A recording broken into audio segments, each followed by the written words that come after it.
So my name is John Drew. I'm with Tri-Imaging. We're out of Nashville, Tennessee here. And today we're going to talk about some current trends. And a couple other things. Does anybody happen to have a knife? A knife? Yeah. Would you mind just cut that.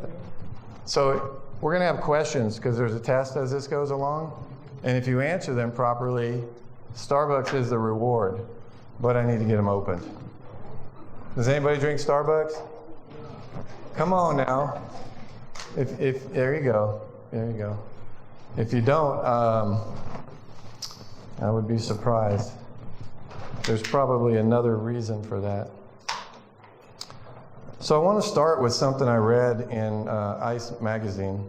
Since we are at a ICE conference, we'll promote them. And it was actually it's actually really good if you're in the aging category of this industry, which not many of y'all are, but maybe Jim back there. Sorry, Jim. Yeah. And myself. And does everybody know who Manny Roman is? Anybody? But how many people know who Manny Roman is?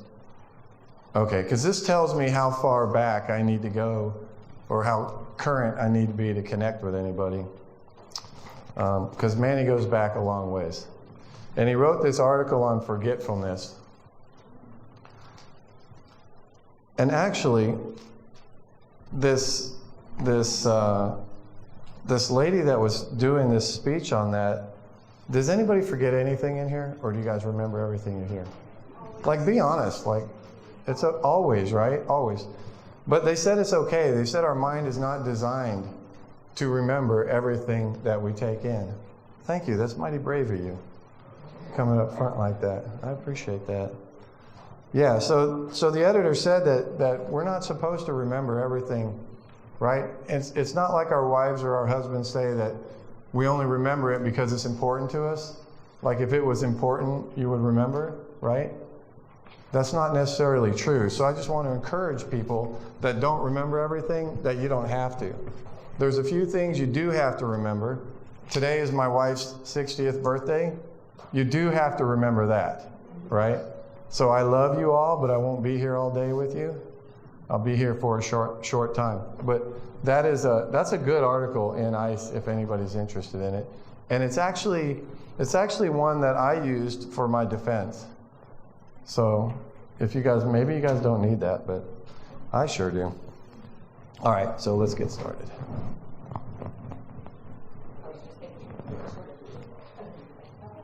It works.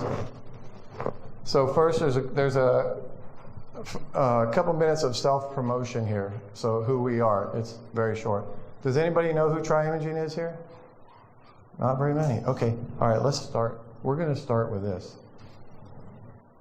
How many engineers are in here? Imaging engineers. Okay. Technologists? Biomeds?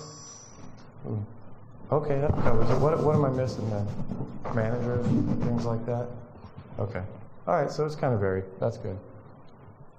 See, I already forgot what my question was prior to that. So that's all right. So the state of the industry, past to entry, and current trends. So this was on my mind. These three topics have been on my mind. One, because our industry, diagnostic imaging in general, is kind of in a hurting place right now. It's really difficult.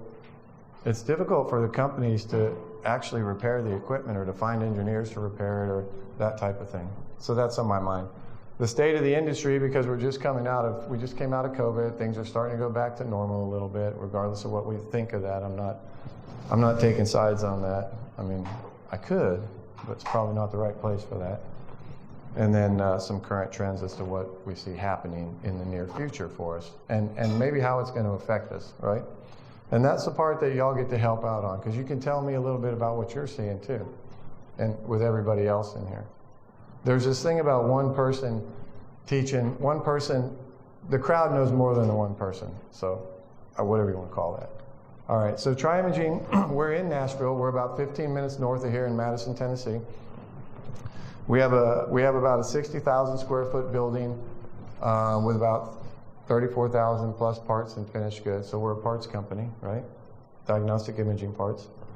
We have about 34 QA bays where we test in those bays, we train in those bays, we do, refurbs. Like, I would love to say they're all for training, and that would look fantastic or sound really great, but the first time you came through, you would see the truth, right? All right, we do tank repairs, and then we do have some dedicated training rooms. Actually, that's me in that picture. And that's our lobby, okay. So we provide technical training, that's free. Our classes have 4 to 8 students. That is one of the things I do like about our classes. They are low numbers. That's a deal on our parts. We provide the technical support is free. The training's not free. I may have got that backwards. Well, honestly, nowadays it feels like it might be free part of the time because customers add that into the contracts as they're putting equipment under contract. We do pre-owned equipment, and we have service options. And that last one down there, transition labor support, that's one that really applies to what we're talking about today too. And that's helping your facility with an engineer or somebody on site until you can take that service over, right? Because I mean, the goal for a lot of y'all is to bring service back in house. At least that's part of that life cycle that we'll be in. So today we're going to provide a better understanding of where our industry is today as it relates to imaging engineers. We've been seeing that issue decline for years. I've been doing these shows, seems like forever, to be honest with you, as evidenced by me. And the story has really been the same most of that time with the engineers in the field. How many service engineers, how many managers out there? How hard is it to find people to work on your equipment in-house? Is it easy for anybody? It's getting worse every year. And we've been saying that for a long time. So I do like that. I do like that discussion. Yeah. So, and that's great. You're right. You can grab an. Yeah, and then if you grab that seasoned guy today, man, he's costing you, but he's good. But it's getting harder to find that guy too. It really is. But you're right. So discuss the different paths to entry for an imaging engineer. Where do we get them? Sorry. Where do we get them from? Where do we get the engineers from? How do they get trained? Current trends in service and training. So we've seen some different trends in service. So, what the customers are looking for in service, or what you guys are looking for, I should say. And then some question and answers after that. And I'd encourage everybody to partake in that. So I wanted to start with some statistics. Labor statistics. The industry employed about 59,100 positions in 2021. That's up from 47,000 in 2017. That sounds like a lot to me. That sounds like a lot of engineers, right? The key in that statistic, though, is the jump from 2017. So even with the increasing number of engineers in the field, we're still so far behind that we can't find any to hire. That's kind of a...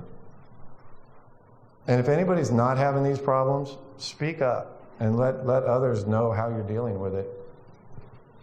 So the largest employers, medical equipment. Can y'all read this okay back there? It seems really dull to me. The lights on it are kind of making it. Yeah, let's figure out which one that is. Does that help at all? I mean, I don't want to get weird or anything. That's better. There we go. All right. So the industry, okay, we got that. So the largest employer of medical equipment repairs. Now, I don't know if you can read it, but the top one says the OEM, and that's the one in blue over there. And they've always had the largest piece, right?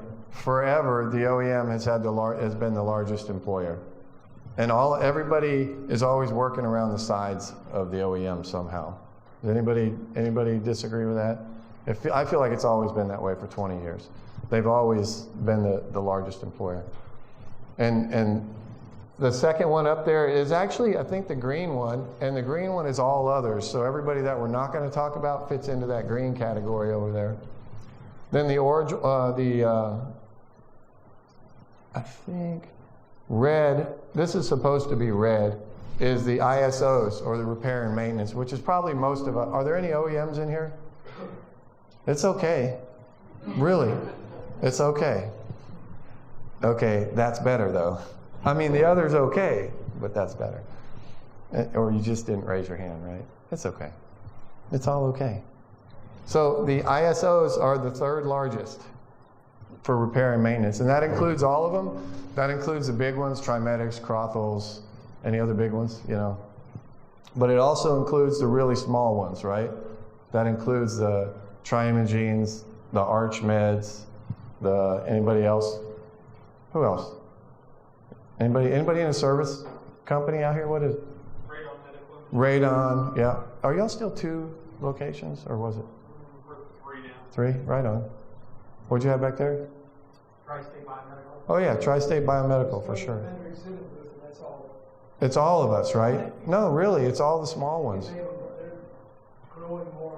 Yeah, the small companies, they make up the majority of it, which is great. Like, we may not like it, but competition is always good for an industry. So then the other one you have up there is all the hospital facilities down here, all the hospitals. And I'm not really sure where they would fit, like the Trimedics in this, which does, you know, the in-house programs, but they're Trimedics employees type thing. Not sure how that would fit in here. But you can see the split, and the split goes OEMs, all the other smaller places, or things that we didn't cover here, not smaller places, and then the ISOs. So over here, this is taken for degrees or for education level. Doesn't seem like a big deal. So for me, I've been in this industry for like 23 years, right? Which seems like a long time. Maybe it is, maybe it isn't. But the point is, 23 years ago, you didn't even have to have a high school education.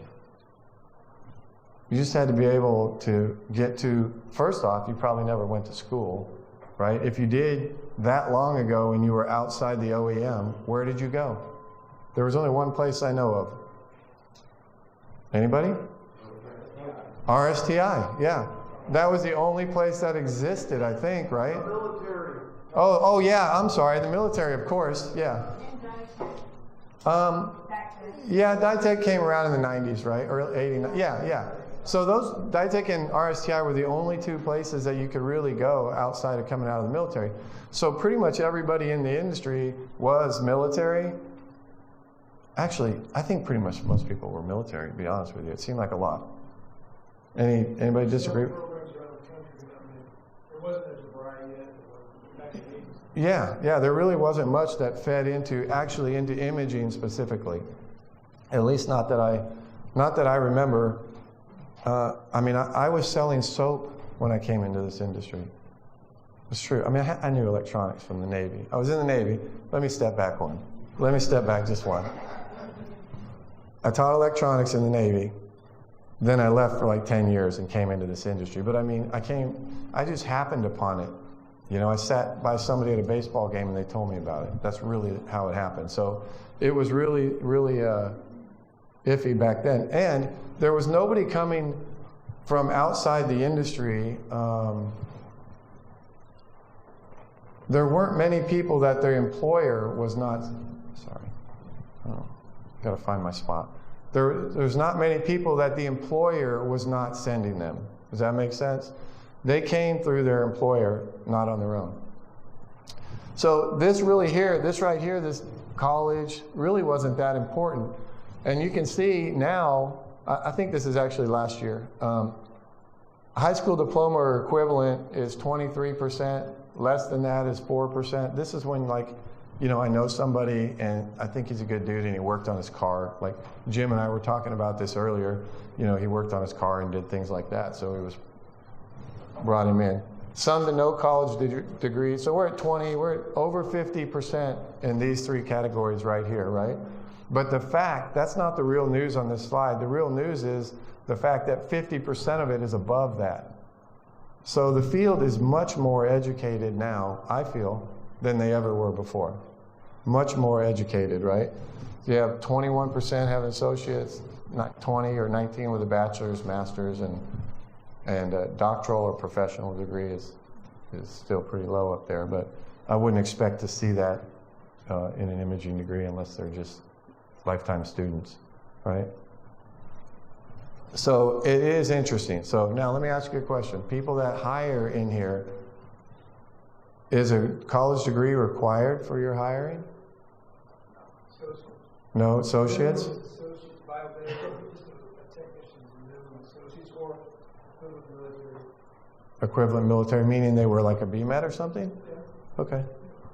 Most military, I think, got associates when you got out. Yeah, nowadays, I think just about everybody I talk to that's out of the military has some kind of degree. Like, they're way smarter than we were, or I was.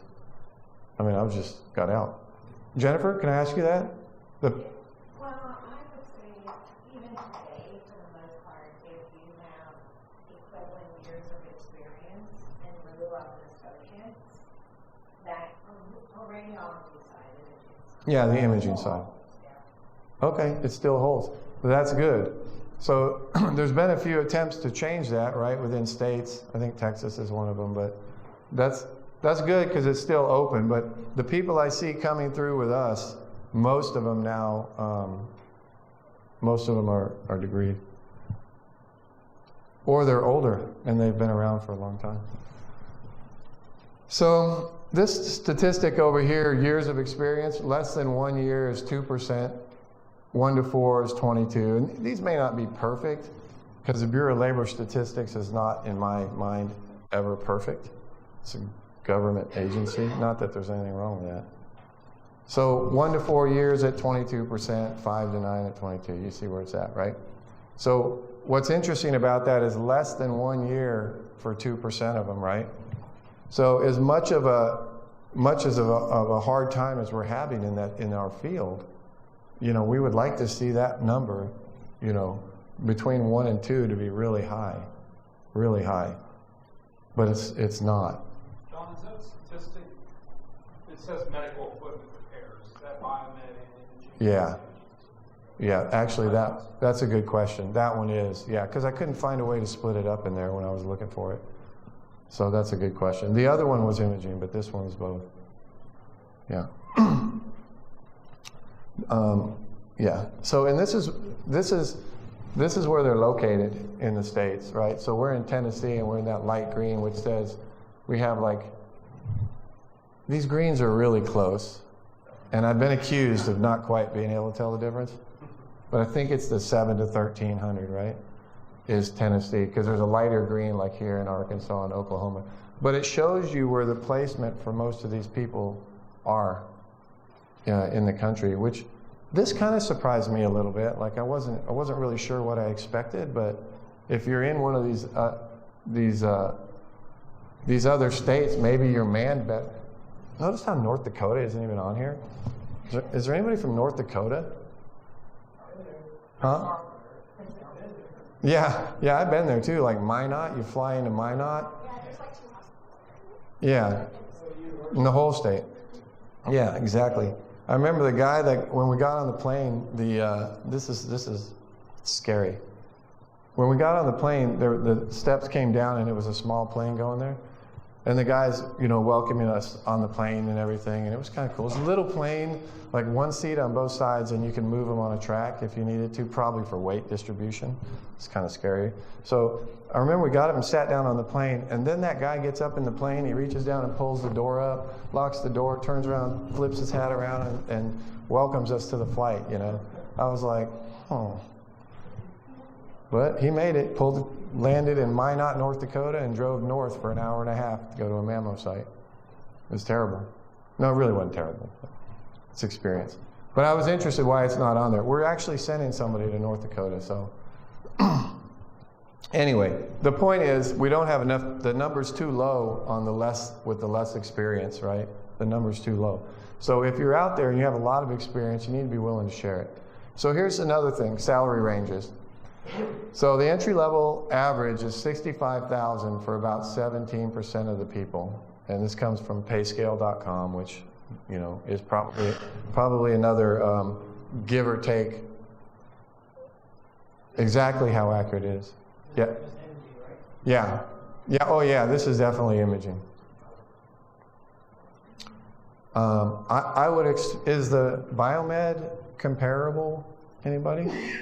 Because it's what's that? No. It's lower, right? Yeah. It's always been that way. So that's a whole nother discussion because everybody wants to move from a biomed and move into imaging. I have this crazy philosophy that it would be great if we could, cross-train and actually be used where you're needed in your facility, but you'd have to even out pay scales and do things like that, which I think is probably very difficult to get accomplished. So, but I like the idea of cooperation among the departments, but anyway. So salary ranges, and it says that it's up. It says that it's up 5,000 from a year ago. So I'm going to tell you, my experience at our company at Tri-Imaging is that number is even low. That number is low. So you come down here, it says entry level at $65,000 a year, with the average being almost $90,000 a year. That's probably, it's crazy. It's crazy right now. Does anybody think that they're getting that their salaries of their salary ranges are higher, or what do y'all think? Do y'all do any hiring? Does anybody hire? There's regional differences. Sure. West Coast of New York, you get lower pay Midwest. I work in several regions with hiring directors. Did you put anybody? I would say this, it probably wasn't possible that their technicians would have a proper job description title. They're electronics tech. When you go to market salary or comparisons, you're matching this to a Best Buy TV technician. Any technician gets included in those. So It really pulls that down. correct your job titles, Mm-hmm. do another market analysis. We did this in Orlando for our military. We get 20%, everyone got 12% bump just off that. So a 24-an-hour guy now is $26.50. Were these imaging or biomed or just everybody? But everybody. Oh, wow. And, and when you go to Indeed, when you put in everything for cardiovascular specialist, Yeah. you get an imaging. An imaging guy, he pulls up, you could be a Konica copier technician. Right. It's an imaging Yeah, guy. you do. That's right. Yeah. No, that's true. You do have to look. So I found that, and it was a worthwhile exercise. It took a while, but I mean, that's an exercise that should spread. You know what I mean? Like other. medical engineering technician wanted to. Yeah. Imaging, whatever you want to call it, make sure it's already in the market and industry is the healthcare type. Yes, that makes sense. We haven't been able to place anybody close to this because we're struggling so hard to find them that people are willing to pay so much for them. Yeah, which for years and years we always said, man, we got to find a way to get salaries up. We got to find a way to get salaries up, right? So, it's just like minimum wage going up. The government didn't have to do anything. It happened on its own, right? And our salaries, that happened too, or at least for imaging engineers. Those top earners, 175,000, that used to be, the golden goose egg, right? The unicorn. That's not so anymore. The really good engineers out there, I know over a handful of them that are making that kind of money. Yeah. So now I feel like our goal is to even that out some. Raise the bottom a little bit and, Talking base pay. Oh, yeah. Base salary range or with OT? No, just base pay. Oh, That is high. yeah, it's super. 75. Yeah, it's pretty high, and I know over a handful of them. The good news is they should be older, seasoned, and be able to support a lot of people, I guess. So that's good. So who are the players? We have the OEM, the ISOs, or the independent service organizations, and the in-house engineers. So you can see here the light blue, or the global top 10 companies based on diagnostic imaging market share in 2016 and 22. That's that spread is what I found.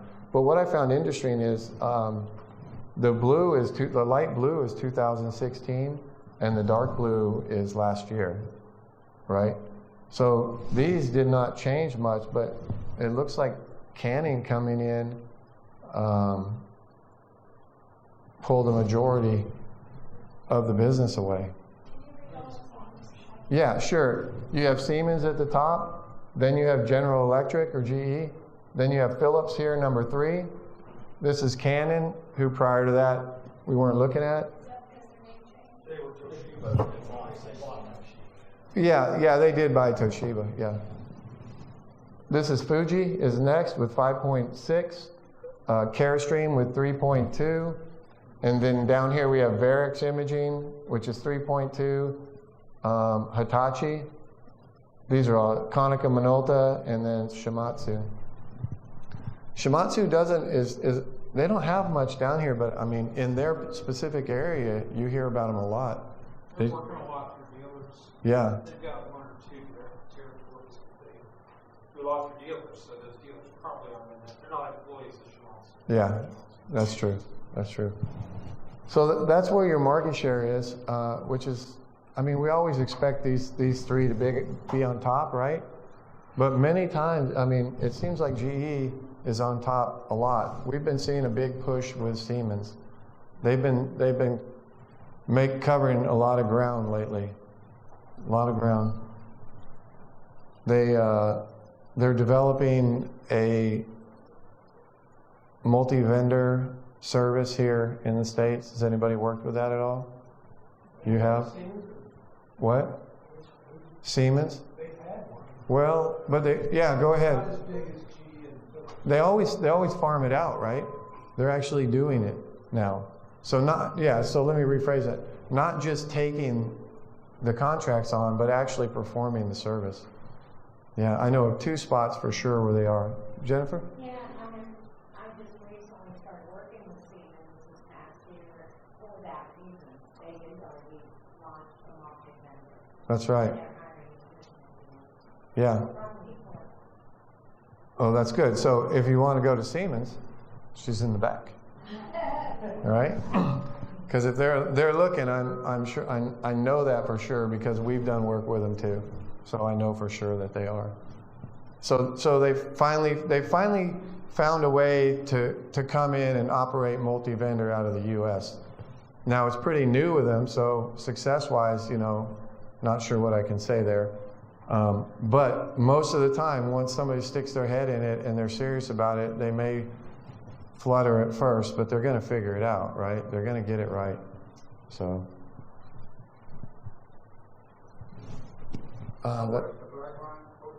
Yeah, 2022 is the black line, and or dark blue or whatever it is, and 2016 is the light blue. So you haven't really seen a lot of change coming down through here, right? Is what we're saying. That's as a percentage of market share.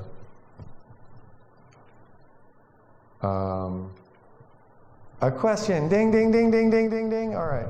So where's those? Did you cut those out for me? Let me have these. Thank you, sir. All right. So what's the question?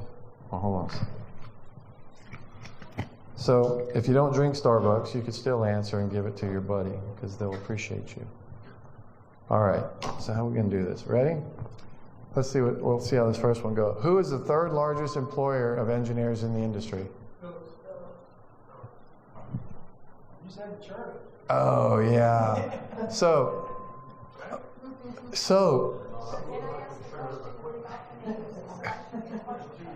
So that was good. So this is a test question.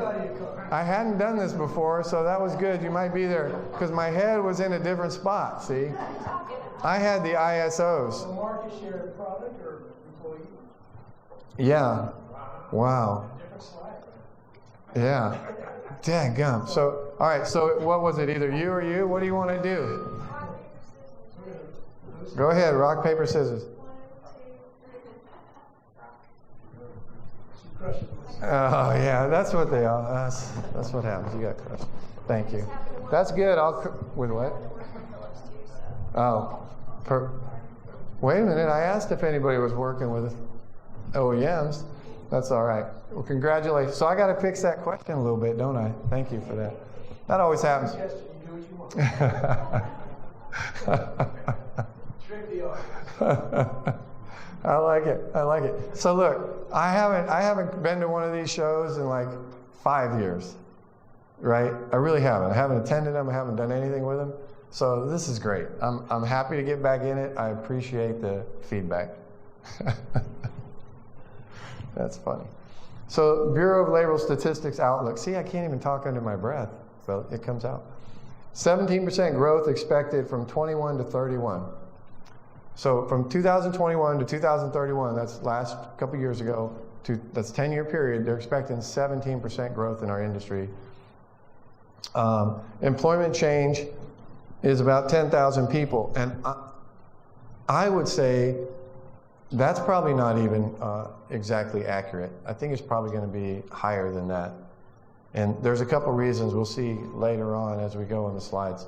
I don't even think that's high enough. I think it's going to be more than that. I think we're in a, I mean, it's not a grim outlook because it's super positive for anybody that comes into the industry, right?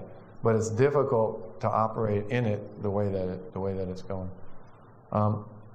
One thing it does do is it provides a lot of opportunity for small service companies to, to get a bigger piece of the share. But 10,000 engineers over the next 10 years, which is 1,000 a year, which I don't know. Associate's degree is typical for entry-level education. I think we've already kind of hit on that, right? We mentioned that before and we covered it. So projected industry growth, we see a shift towards value-based service offerings, which means everybody's struggling to make money, so they're trying to find ways to create more value at a lower cost. Our focus is on technological upgrades in order to stand out among competitors. So we're instead of, some of this comes from statistics, some of it comes from magazines, some of it comes from what we're actually seeing in our business. So on technological upgrades is, when do we see people wanting the upgrades as a general, anybody? Like, do they want them all the time, or do they want them when they're trying not to replace equipment?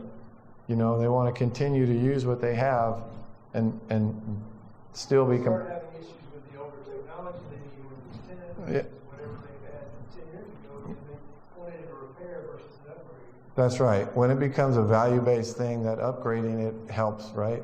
Or they get locked out. But in general, we're seeing more of that ourselves. So the market value is $19 billion in 2016 in the U.S. and is expected to surpass $27 billion by the end of 25. Remember that number when we start talking about a different topic. But 19 billion to 27 billion is quite a bit. That's quite a bit of growth, I think, which again is good for us, but compounds any issues that you're having now. Service providers, the OEMs, ISOs, and hospital-based engineers, we know that. That cycle shifts, right? So as long as we've been doing this, it's always been, the OEM is controlling things over here. Well, they're actually always controlling things, but the OEM, and then the service seems to shift to the independent service organizations, and then it tries to shift towards more of an in-house model, and then it shifts again back to, right? It's cyclic. If you've been in the industry a long time, does that sound true? It's cyclic.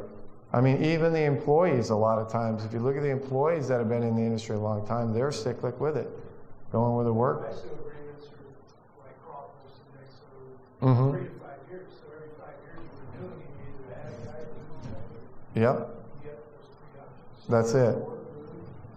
That's right. Yeah. Yeah. And that's right. 3 years. I mean, I'd love to have more of those 5-year, or 10-year agreements. That'd be awesome. Especially the ones that don't have like 90 days or 60-day outs. Which honestly, if you have a 30 or 60-day out in a contract, is it really a contract? It's not really, right? I mean, come on. Contract is something you guys got to work out for the next 3 years. But if somebody gets upset about it and can leave in 30 or 60 days, I don't know that it's really a contract. Just my opinion. Which is worth about 2 cents. So service provided, equipment removal, this is another one. So equipment removal and relocation, equipment repair, maintenance, refurbished systems, technical training, parts procurement, and software upgrades. All of those things, we're seeing, maybe with the exception of the software upgrades, we're seeing a lot of companies offer more and more of those services instead of just being focused on a single service, right? And that happens because, a lot of times because of being acquired, right? Or because they have to have other offerings to keep up. The market is, the players in the market aren't actually increasing, but their size is. I mean, there's companies like, anybody in here with 626? Okay, we'll use them as the people then. You sure? Because I wasn't, because you kind of got me over here, you know. I'm not a technical person. Okay. I'm on the political side, so I don't. Okay. Well, you still count. You are important. Okay. So like 626 has been acquiring a ton of companies, right? That's how they're growing in size. And when they do that, they start providing more and more of these options, is what I'm saying. Or, you know, more and more of these things. And then the compounded annual growth rate of 3% is expected for, the forecasted period was 10 years. So over the next 10 years, it's expected to grow, and that compounds on itself, just like the interest in your I don't know anymore, in your 401ks, your savings accounts, whatever. All right, any questions? I haven't asked anybody that. Are there any questions? Okay. Do I need to turn the lights back up? No? Okay. All right, so market conditions. This is saying along that same line. So we saw a huge influx of engineers in the 80s. That was the time where we saw a huge explosion in this business in the 80s. They were coming in droves. 50% of those engineers retire within the next 10 years. 50%, right? I feel like we were saying that 15 years ago too, but it wasn't really as true as it is today. It's like we said it, but it wasn't really happening that fast. But today, it's happening real fast. Or it's already happened, because we're actually 30 years older, right? I mean, 90s, 2000, 2010, 2020. We're actually 40 years older past that. Wow. Yeah. Whew. Man, I just had a hot flash. So competition for candidates. So this is another reason these people those people are retiring, and one of the reasons we're having a hard time is competition for candidates with IT, tech, networking companies, right? They're taking a piece of the people that we could have got before in imaging. And another thing is YouTube and Khan Academy and all of these things where people can go on and learn anything they want. You can go on there and learn anything you want and pretty much get into, you know, everybody wants to be in IT and work from their house, right? No? Yeah. All right. And then decreasing loyalty. You know, that's just people leaving for, you know, that's generational. I'm not here to judge for that. That's not where I'm getting at. I'm just saying it's a fact. The employers may not be as loyal. The employees may not be as loyal. I'm sure it's on both sides, but it's a fact, right? Maybe not with your company. Well, and it impacts every service organization in our industry, every single one, wherever you're at in that cycle, these things are affecting it. So that is it. We need more qualified candidates, wage stabilization, and long-term employment commitments. Now, getting all of that, you know, is interesting on the wage stabilization with what you just said is, that's interesting. Like that's like a carrying thing to do, I guess is what I would say. We need more qualified candidates, and qualified is dependent upon the job, so I don't want to go there necessarily either. You need more training too, once you get the person. More training? Yeah, once you get the Yeah, I agree. And actually, we're going to go there too, so that's a good point. We do need more training, which means you need a commitment from the employer, right, to provide the training, and you need places to actually do the training. And then long-term employment commitments, they're just really hard to get nowadays. If anybody has a really good long-term employment, I would like to know about that. I'm sure everybody would like to know how you tap into that. You know, it can be challenging, especially right now. So we have less than optimal financial environment. So that's driving everybody to try to cut costs. So you're going to kind of see where this is going. It's really makes sense. They're trying to improve overall services and market competitiveness. So they're trying to cut costs, they're trying to do the upgrades, they're trying to be more competitive, they're trying to improve their service and equipment performance. In other words, uptime on equipment and all those other kinds of things that when you're going in to sell a service contract, you're always, addressing those types of things, right? And saying how you'll be able to do this better than somebody else. We need to maximize utilization, thereby reducing cost, be more productive, thereby reducing cost, right? And useful life. So useful life is part of a life cycle thing. So how do all of these things affect us? They kind of make the environment a little more turbulent than it has been in the past, right? Because all of these things, there's nothing new under the sun. So most of these things have been happening in one place or another, but I feel like they're all coming together, which makes it more difficult. So the red cycle on this, or the red circle, is to represent what I talked about a minute ago, how we're always flipping through these things, right? Where do you think we are now? What cycle are we in now? No card for this, I'm just asking. So where are we in this cycle? Like, is everybody moving to OEMs? Are they moving to independent service organizations, or are they trying to find positions in-house? Anybody? If you're in any of those organizations, have you been losing people if you're with it? Or have you been gaining people, or? Well, look at TriMedics. So they've got almost 5,000 accounts, right, in the U.S. So they're ISO. They're in-house, but they're ISO. That's right, yeah. I think I call them an ISO yeah. Something like that. Yeah. But it's all good. They're kind of a combination of that, right? But the hospitals mean large in-house programs, Mountain Health, Banner, Training, Yeah. Advocate Aurora, just name them. Banner can't keep people. They need some text. Yeah, they can't keep people. I think the OEMs are shrinking because, well, for a lot of reasons. They're not selling a product. They don't need field engineers. So, it's just different regions of the country. Yeah. You sell more Siemens in South Florida, you go up to Chicago, you sell more GE. I see more in-house service organizations trying to find people. Can I use you again, Jennifer? Yes. Yeah. Go ahead, give us some info. In answer to your question, John, I see a mix, and it probably is because I work with both in-house health systems directly and third party. So I see a mix. The in-house are really what I've seen the last few years, and it hasn't really changed. They're trying to just get to the performance level that they want. Is they want to hire their own in-house engineers, and they worked out shared service agreements with all the OEMs. So they kind of do a mix. Then I have a few, but they seem to be smaller health systems that outsource the high-end equipment, but do the general X-ray, portables, and CRs. But CT, MR, Kaplan, vascular, Linux, they're outsourced. So it's kind of a mix, and it really kind of depends on, I think, the healthiness financially of the organization. Yeah. You're trying to, cut costs and recover from COVID and mess that happened, and et cetera. Thank you. So a mix is what you're saying there. Yeah, It's a mix, and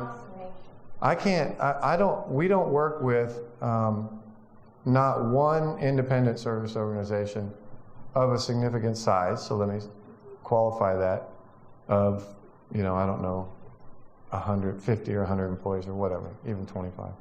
That is not dying for engineers. Yeah, not one. We can place every single person that we find with them. Every single one. And they're even hiring people that they probably shouldn't. No, I'm just kidding. Come on, you guys. But no, so because they need people so bad, there's probably some truth to that, right? Okay, Phil. I'm not calling out Phil or anything. I like Phil. Phil's with ArchMed. Phil, is that a true statement? Phil does a lot of support with people, tech support and phone support and part support and things like that. I mean, and what he's talking about goes right back to your point on training, right? Most of the time goes back to getting these guys trained. Thanks for that. Sure. We can chat about current events that are going on the OEM side, where at least one major OEM and has already, and other major OEMs are in the process of declaring end of life meaning, or end of support meaning end of support in totality, right? We're no longer That's good, yeah. support in any way, and how will that impact the landscape of this cycle? Yeah. Months and years. Yeah, it's going to create even more of a demand over there. That's what it's going to do. It's happening right now, actually. They've declared it on imaging equipment, I know. I don't know. I'm sure it's on everything, but on imaging equipment, they've already done it. And those companies or those providers are already looking for solutions to those things that are coming at the end of the year or even sooner, to be honest with you. You said, like, Siemens going to multi-vendor. Yeah. They train their existing FDs on GE Philips. GE's been doing it since the 90s. Yeah. Philips did the same thing. So we wouldn't do that unless they were losing their own. They want to do more than their own equipment to get more service revenue. Exactly. They want. They don't have these contracts they used to, so they got to find it somewhere else. That's right. Well. Vendors also want to have like an enterprise solution. Yeah, that's what. Yeah, I, so Offer an enterprise fashion and umbrella for their hospitals so they don't have to have. we have all GE. Why don't we look at other things that GE can serve or Siemens? Why don't we do your other non-Siemens? Yeah, for sure. Started back in- I mean, Siemens has been trying to do this, specifically Siemens has tried this, I think 2 other times in my last 20 years. And they've never really been able to get any groundwork with it because they couldn't come together overseas and the way we operate in the States. At least I think that's why. I'm not privy to anything crazy. We just operate different. The mindset was different. But now, as I understand it, the employees that they have that are working on other equipment are not the Siemens employees for the most part. They're hires just for the multi-vendor program. Getting the Siemens guys to work on the multi-vendor equipment, at least in my last conversations about this, which was probably 6 or 8 months ago, that wasn't happening. And it wasn't happening by management. It wasn't happening because of the connection overseas. It wasn't happening because of the engineers. You know what I mean? It was just a mess. But no, I shouldn't say it was a mess. I don't mean that. Let's rewind that. We're not recording anyway, right? Yeah. Hey, John, on that note, 3 to maybe 6 years ago, this meeting in Tampa or Houston, the dominant topic was the right to service. Mm-hmm. When the OEMs were trying to put all the ISOs out of business, I remember a panel of ISO owners or engineers, and then you had all the OEMs up there. Can't believe they were brave enough to even show up to that meeting. Yeah. So with Siemens, and then as he just mentioned, GE being in the multi-vendor business for years, by definition, they are an ISO. If you're a Siemens. Once they do that, yeah, I guess that's true. So is that the depth of the right to service push that the OEMs were trying to do, since they are now becoming ISO? I mean, I'd like to say yes, but I'm going to have to say no right now. They're not going to give that up yet. But I have a couple slides on right to service too. That's a good question. It's like they're fighting out of 2 sides of their mouth is the way I've seen it so far. But I'm not privy to all of that anymore either. You know, I've been in house for a little while, so I might be a little rusty. But it was. They are in. I mean, I think actually that specific argument is it. Who is it? Meta? What's that group? Meta or somebody? Huh? That has that attorney that does all the work. For all of y'all, actually, for all of y'all to be able to service your equipment and have your right to service, and if they still have the same attorney they had doing it before, dude is great. Like that guy, y'all don't even know how much of your career depends on them. Like, and I don't know everything about him. I'm just saying that's how much work that they had done before I kind of moved out of this a little bit. But they use that. He used that same argument against him. What you're saying right now. So I think it's absolutely true. Oh, there's a question. Or is it? No. All right, so some questions that you have to ask is, can your team effectively manage the life cycle of the equipment? When you're going to take this stuff in, when you're going to attempt to handle all of this. And These next couple of slides are basic. They're not meant to get into a whole conversation on that because you could do that all day, probably on itself. So things you have to ask yourself, though, is can you effectively manage the life cycle of the equipment, right? Which is important. Life cycle meaning from installation until deinstallation. And is your current program scalable to the needs of the end user or the patient? That can be kind of difficult at times, being able to scale. And especially now, we're all trying to do these real big programs, and it's like we can't really do anything until you get the big program. And then when you get the big program, it's like the dog, you know, you bit something, you're like, oh, okay, can't let go, can't let go, can't let go. But now you got it, and you got to be able to handle it. Can your team improve the current quality of the program, which is kind of a big deal, right? I mean, if you can't improve the quality of the program, there's probably no reason for you to be doing it, to be honest with you. Be realistic. You know, when I was younger, it was all about money, but it's not anymore. Do you have the tool, which some people would say it is? Do you have the tools, resources, and plans, which is a medical equipment maintenance plan? Anybody know what those are? Anybody know what those are? Yeah. Are those really important to your facilities or not? Yeah, they are, right? Yeah, for your accreditation, you got to have them. You got to have them. And they got to say how you're going to do it. And they cover, you know, staffing, competency, and training. These are down here at the bottom. Your process, dispatching, parts sourcing, all of these things you have to take into consideration.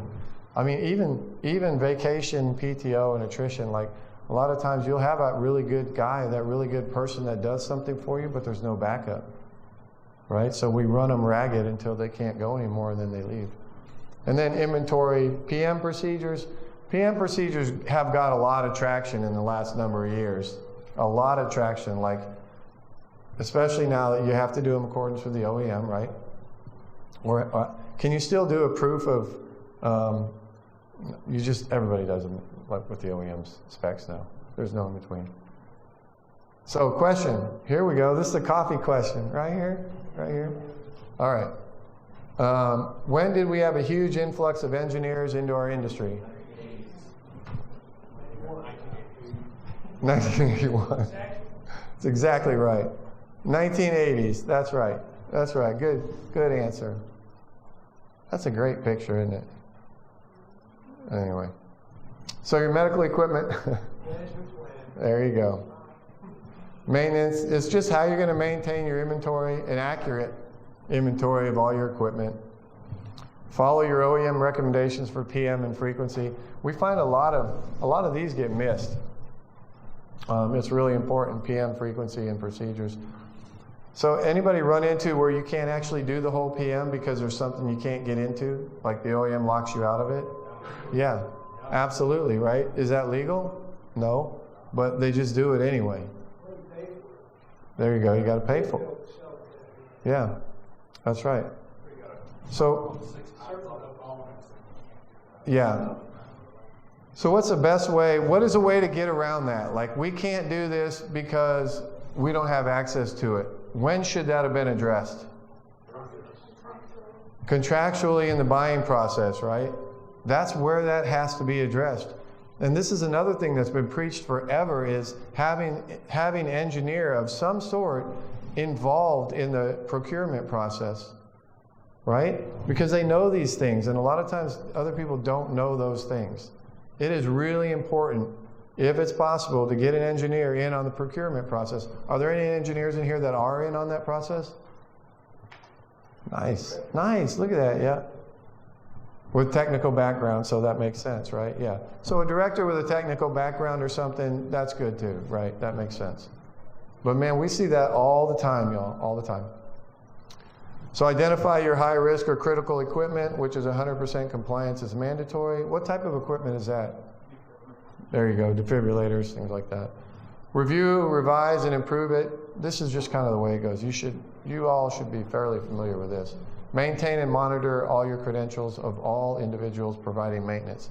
So that's another one. So what type of credentials are they requiring for engineers to maintain your equipment?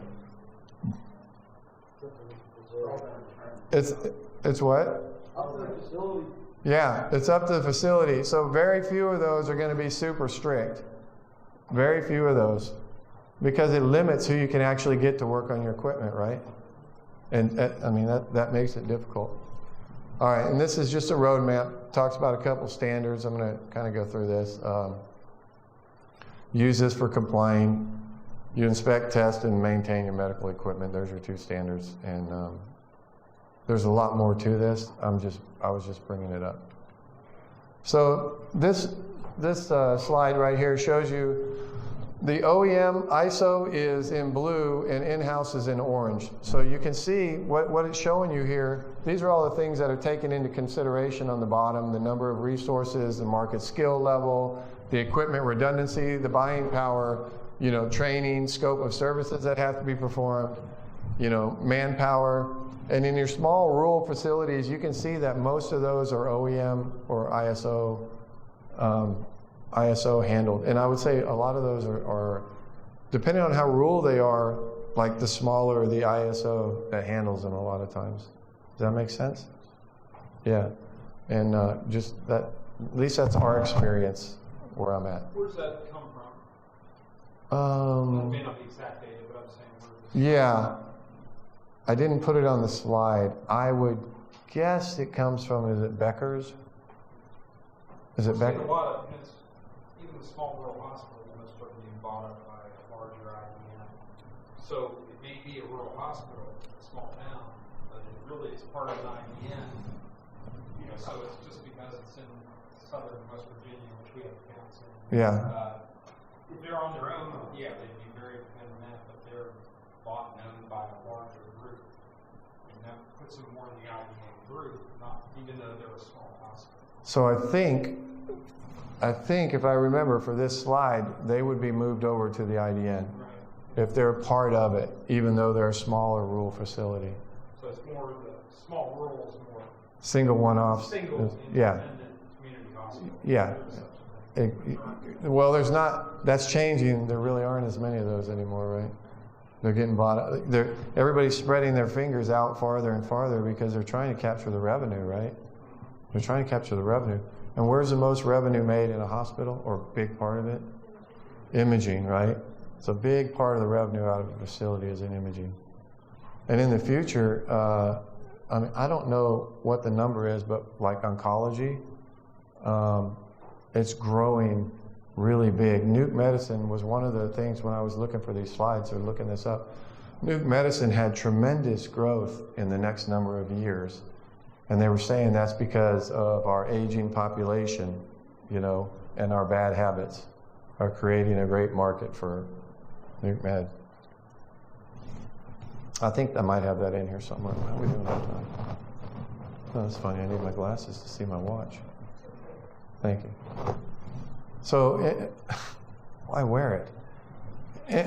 This is killing me. Image service cost profiles. So, traditionally we would say that if you can handle it in-house, if you're handling your service in-house, you're going to have your lowest cost of service, right? And basically, as you move away from that, from the bottom right, your cost of service starts to go higher and higher. That's been, I think, a true statement forever. I don't think that's anything new. I don't think that's anything new at all. And that's what this is showing. And it's showing, like, if the biomed or internal, third party down here in light blue, OEM. But moving that direction, the less you service it, the more it costs to do it. And this is on the far left, it says cost as a percentage of full service contracts. So it's a good slide, but there's a lot on there. That's another thing we're seeing is PM only contracts. Anybody have PM only contracts? So we've been seeing those grow because the service companies are trying to, or the big service companies are trying to get more of that revenue, so they're taking more risk, right? They're willing to take more risk than they were before. All right, question. What time is the Rockin' with Wagner live concert at the Bridge Bar tomorrow night? Wow, that was strong. Like, I did not think 5 a.m. I didn't think anybody would know that one. Don't look at that too long, you'll be on the floor. Is this right? It was you, right? Anybody? Nobody's going to question him. Look at him. He's like, yeah, it was me, and so was the next question. All right. That's great. That's awesome. I did that. Yeah. I was wondering how long I'd be able to look at it, but yeah, it's definitely, yeah, anyway.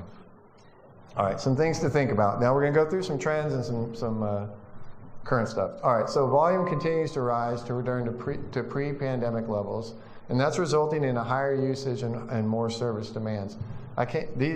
Most of the slides, y'all, I'm hoping that I put where I got a lot of the information from. If I didn't, it might have been internal, but resulting in a higher usage and more service demands, which would be okay, except we have to be prepared to handle that. Mergers are taking on new heights. We are seeing that like crazy, right? Everybody is merging. I mean, not only the service companies, but the facilities and everything is just merging. We're in this place. I was in this industry not in this industry, but the industry before this where I was making soap. That was happening in that industry, you know. The big companies like Castor Oil, Valvoline Oil, these big oil what's the other one? There's another big one.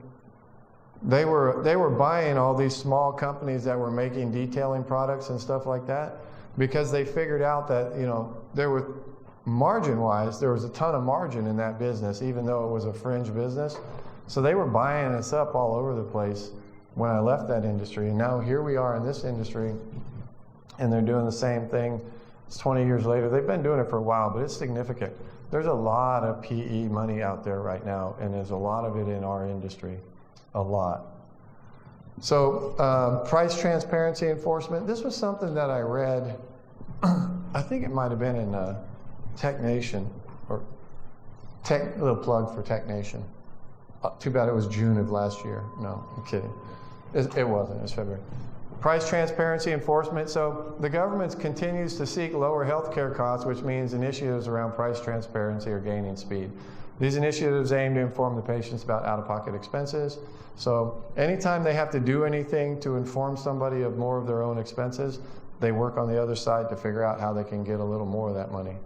Does anybody disagree with that? I mean, it's always about patient care, but it's also about if you can't keep doors open, then you can't have good patient care. Supply chain disruptions continue. Overseas delays still a big factor. So we as a company ourselves see significant overseas delays still. It got really bad for a while.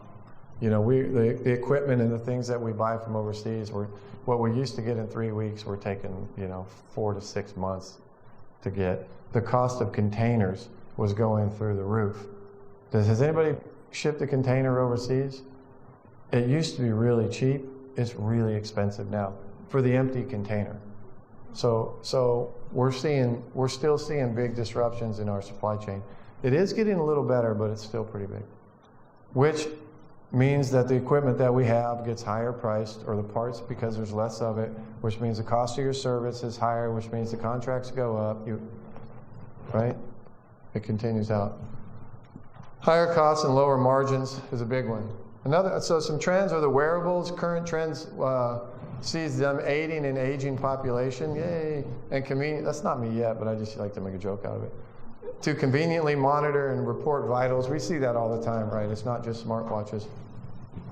Such as that portable MEG brain scanner was one that I saw, and then an MRI glove that you could wear, which I thought was really cool. Yeah. Did I put where I got that? That came out of that Definitive Healthcare too. That was really cool. It's like an MRI glove, so you put it on and then it can see the workings of your tendons and everything inside. That's pretty cool, right? I think it was Philips that had that. No, it wasn't. I'm just kidding. But it's right there, Definitive Healthcare. If you go online and look it up, it's pretty neat. So artificial intelligence, yeah, I don't know that it's like you don't see it all the time. We're talking trends or. So artificial intelligence in the medical imaging market, this is that statistic that I referred to earlier, growing from 21 billion to 264 billion. If that's true, that's huge, right? Gigantic. And this is in our industry. This AI, augmented intelligence, that is where everything's going. If you think it ain't, it isn't. I didn't say that. All right, if you think it isn't, then I think you're going to find that it's better to get ahead and become a part of these things than it is to be caught in the back trying to figure out how you're going to catch up to them, right? Augmented intelligence is more realistic right now, and it is an entry point, and the reason it's an entry point is because it's more affordable than artificial intelligence. So it augments what they're doing. I think I have some pictures up here, yeah. So the top one there is some artificial intelligence, and that's kind of scary though, right? I mean, not really, I guess, if it's just taking your vitals. And then bottom, this is augmented reality, which kind of is overlaying that on a real person, right? So they can see that. That's really cool. How many gamers? Don't be shy. I know what, were you one in the back there? Oh yeah, I know you are. That's it, just 2? All right. Everybody else is over 30. That's what it is. Everybody else is over 30. I mean, if you're not, I'm sorry. But. So I think this stuff is really cool. I think I'm excited to see this come into our industry. It's going to help healthcare. Now, the only comment I'll make is, this is really cool, but the AI that the customer or the physician is looking for is something to make them read faster. So there's automatic results that they're interested in. Yeah. And that's kind of where my opinion, the customer is looking. Mm-hmm. Not the cool factor, but how can I read faster? So when I saw this, a lot of that came up. But I thought that looked cooler. But a lot of that did come up, just helping them read faster, for sure. Thank you. So virtual and augmented reality, so another slide on that. I put in that training scenarios one because that's a big one too, right? Being able to train with VR as opposed to having to learn on the real thing. So this is a random statistic. According to Diagnostic Imaging Services, North America accounted for the largest share of around 40% of the market in terms of revenue in 2021. That's in the world, not just in the US. Europe held around 26% share of the global market in 2021, which I thought was interesting. I didn't think it would be so high, so I just thought I'd share. That's from Transparency Market Research. All right, so I'm not going to read through all these skills. The reason I put these skills up here is because it's like, what are we looking for in an engineer now? And what are the skill sets and everything that are different from what it used to be? Like we always wanted this, electronics and component level troubleshooting and all this kind of stuff. But the engineer that we're looking for nowadays is much different, right? Much different. They know computers, but they know software, right? They've worked on their own bicycle. This came from the Bureau of Labor Statistics, which I thought was kind of interesting to me. But communication skills is still at the top of the list. Still probably the first thing we're looking for. It's still the hardest thing to find in general, in my opinion, in the people that I talk to. And I have like 30 things on my desk right now of people I've talked to. It's crazy. So question again. Ready? What is one reason a facility would use augmented reality over AI? God, y'all got to speak up quick. This man right here is going to be pegged out on cost. Did you already get one? You're all right. No, that's good. Less expensive entry point, right? Now, this is one that would be, to your point, right? Would be extremely helpful immediately. There's another skill sets sheet I found that said customer's personal service, so I just wanted to highlight it. All right, so how do you get in? The military, the college biomedical program, on-the-job training, specific industry training, or these apprentice programs. These are the 5 ways that basically people come into our industry, or we find engineers in our industry. Biomedical equipment repair in the military. Is it still at Sam Houston? Yeah. Right? Still at Sam Houston. 41 weeks. Great resource, because they get a lot more than just military school skills if they've been in the military, right? They get a lot of other skill sets that come with that. Yes, I'm going to leave that one alone. So the biomedical engineer blogger, this guy right here, said, you can't do better than that. That's basically what he said. You can't do better than getting them from the military. I don't know. College biomedical repair programs, 2 to 4 years to accomplish these, or to finish these. They require many classes that don't really translate directly to what we're doing, right? Does result in a degree a lot of time, but many times not directly to what we're doing. And some of them actually have very few weeks in diagnostic imaging or medical equipment repair. It's a whole bunch of other stuff, and then it's a few courses in something that don't really repair or prepare you for anything. The cost of them is a little bit higher. And this has been a great resource for our program internally, because I find these people and then I bring them and train them in imaging for 12 weeks or whatever it is, right?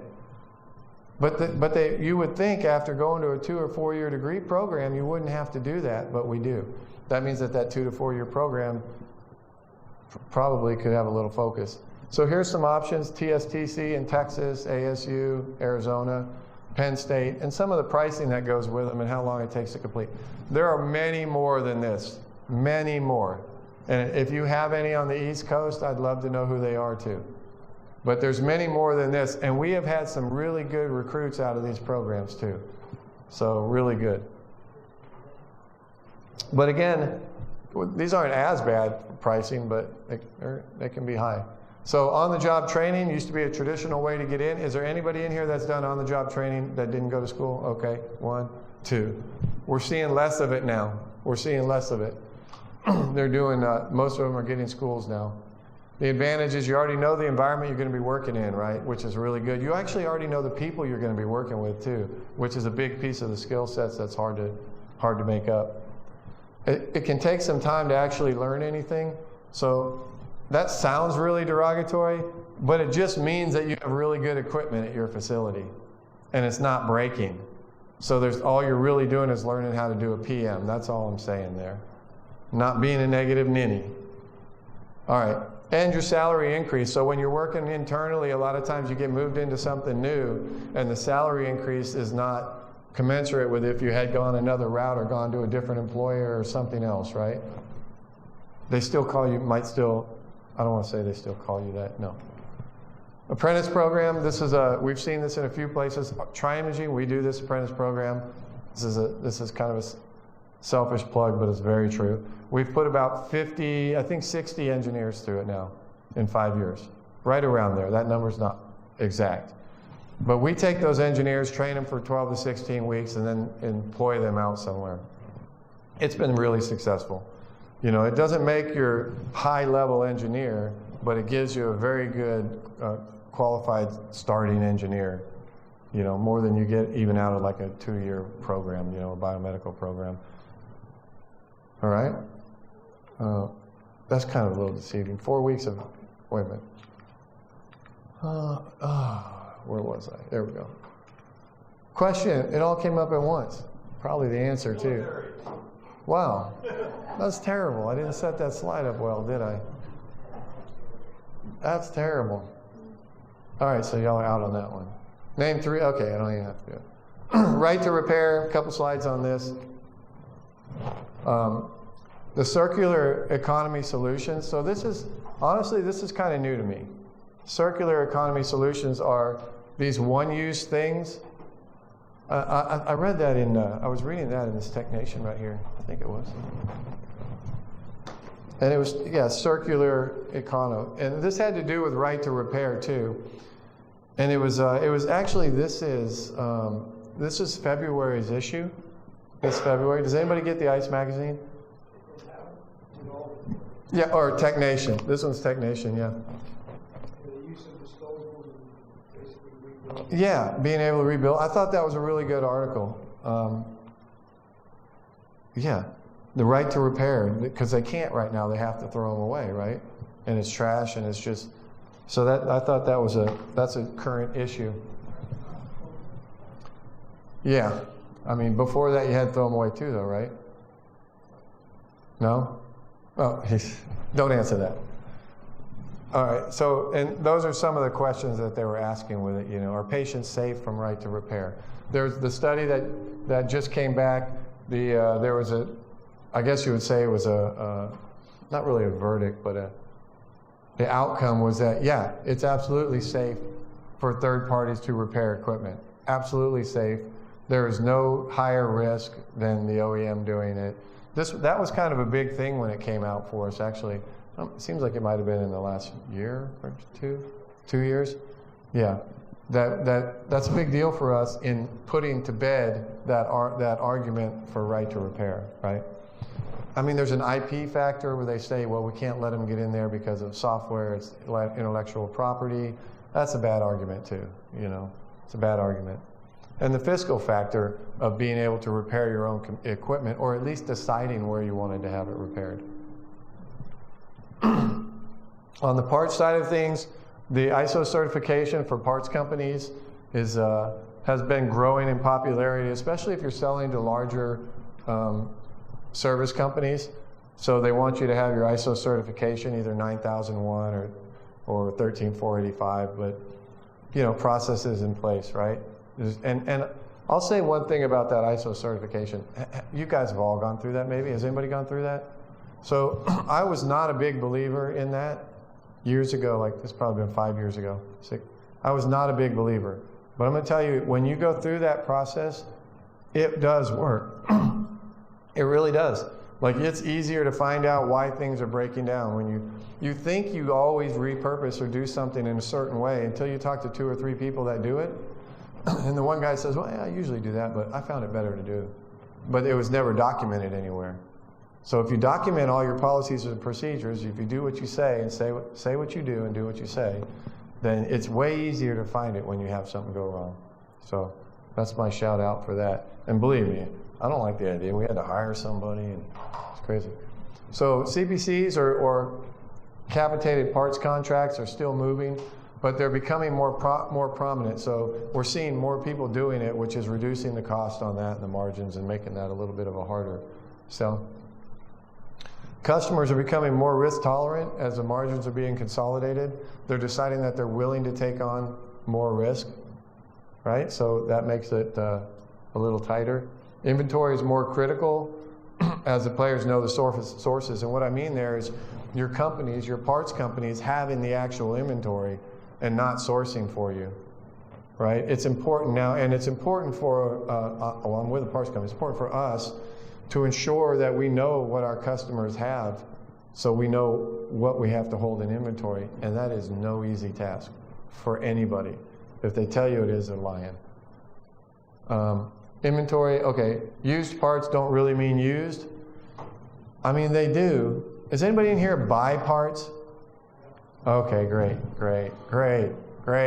It's you guys. So y'all, used parts are used, but man, I feel like the customers more and more think they're getting a new part than they ever did before. And it's because their customers are demanding it. You know, it may not be the service company or whoever's installing it, but they need to be like new parts. We're finding that the quality of the parts has to be, at least visually for sure, has to be better and better than it's ever had to be before, ever. Which means we have to go to greater depths to get them painted and do all of that, so it costs us more money to put into the parts. In the service side of the business, Independent Standards Organization, again, so whether you do 9001, actually the 13485 really isn't for the service companies as much, but the programs are becoming more and more important to the customer. PM-only contracts, we're seeing that happen a lot more. I don't know who they're good for right now, to be honest with you. I mean, as a company, they're a difficult one to do well on. Full service option contracts, what I'm saying there is, what we'd like to see is if you need a full service contract and you're in-house, perhaps there's a cutout there where you can take the service back over and we keep the parts or something like that to help a facility go back in-house if that's what they're looking to do. That was free, I gave that to you. 2 things that are driving behavior for service are labor shortages and cost reductions. So cost reductions because of huge losses in just the 4th quarter for the large groups, and I went ahead and named them. Kaiser, Common Spirit, Providence, just to name a few. They lost, it's public information, they lost tons of money. Tons. So they got to figure out how to make that back, right? That's just business. Outsourcing more than in the past. Why are we doing that? We're doing that because of the labor shortages, right? because we can't find engineers, so the service for the facilities are outsourcing more. And transitioning to in-house over time is that piece that I was just talking about.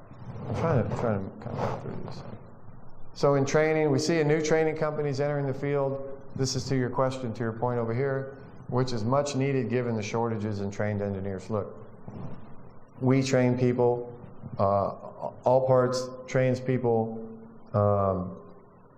Avante trains people, RSTI trains people. What's the other company doing the VR now? MIPS? Anybody know who that is? MIPS, I think it's, yeah, MIS, thanks. They're doing starting to do some VR training on certain things and starting to have more training offerings.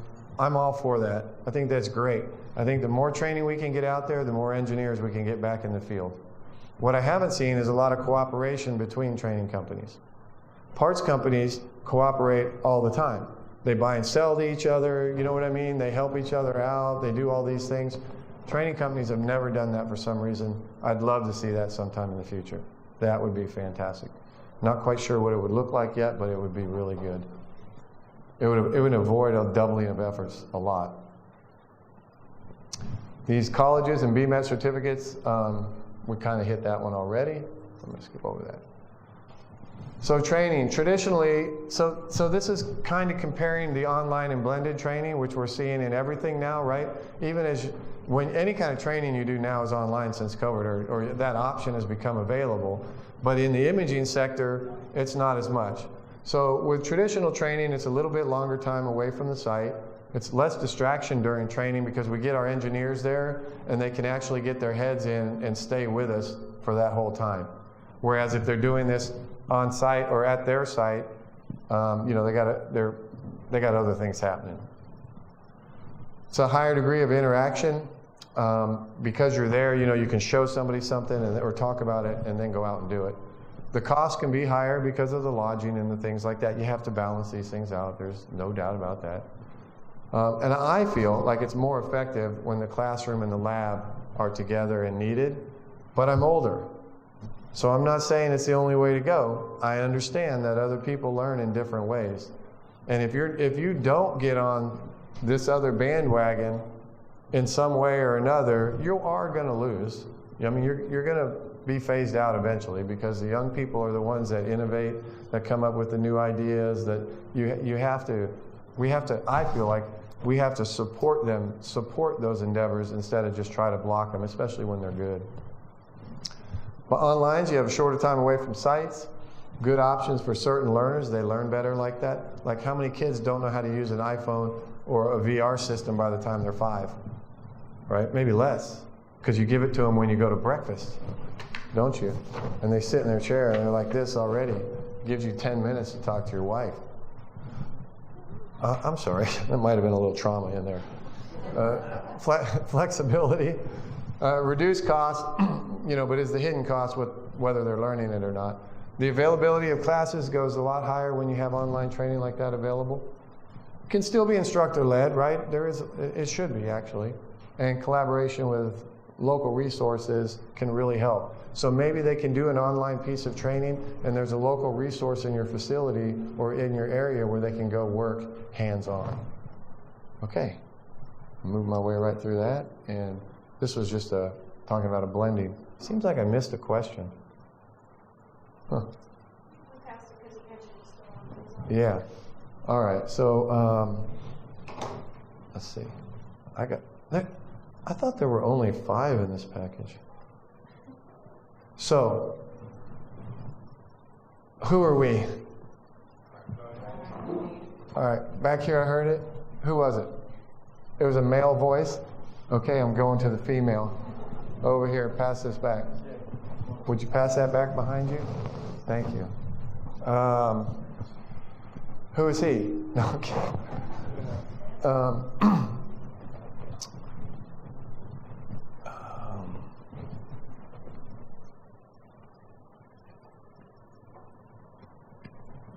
I don't know what to ask. Any questions? What's the, for NISO, what's the average revenue per tech? We have full service. Oh, that's a good question. So I can't answer that for you, but what I can tell you, because I don't know, but what I can tell you is that for us, for an engineer, I don't know what it is nowadays. I used to know, but I don't really know anymore. Does anybody have an answer to that? Average income for a tech? $1,000 for Revenue. contracts, for a hire them, Right. Yeah, is that $1 million? yeah. Is it $1 million? Close. Yeah. So it's been steady then, relatively steady. But I would have said $1 million, but currently I just don't know. It's a, For an OEM rep or for? It makes a difference. No. Not only- OEMs have a lot more support. You know, their board's waiting for them when they get there. yeah, yeah. Plus, they're the one that their service is usually 20% higher than ISO's costs. to cover the same. So they can cover. Doesn't mean there's 20% less work. No, I agree. It means they have better support. Any other questions? All right. Hey, I appreciate y'all. Thanks for coming out. Come by and see us in the booth. I don't know who's there, but there's a lot of people there. It's really cool. All right. Thank you very much.